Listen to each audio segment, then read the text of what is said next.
के रोकथाम के लिए मैं जनपद वासियों से बहुत ही विनम्र निवेदन करूंगा कि समस्त विशेषज्ञों की राय के आधार पर ही पूरी दुनिया में एकमात्र विकल्प है सोशल डिस्टेंसिंग, जिसका तरीका है लॉकडाउन। कि अपने घरों में रहें, बाहर ना निकलें, बहुत अत्यावश्यक हो तो इमरजेंसी सेवाओं के लिए निकलें। मैं इसीलिए मजबूर हो गया,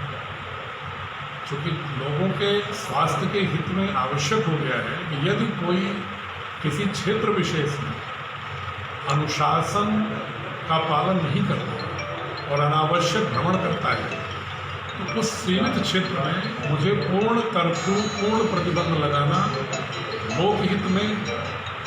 उस क्षेत्र के स्वास्थ्य, जनपद के स्वास्थ्य और देश के स्वास्थ्य में आवश्यक हो जाएगा। मुझे विश्वास है कि जनता हमारी बातों पर ध्यान रखेगी और ऐसा कोई वातावरण नहीं पैदा करेगी कर्फ्यू किसी क्षेत्र में लगाना।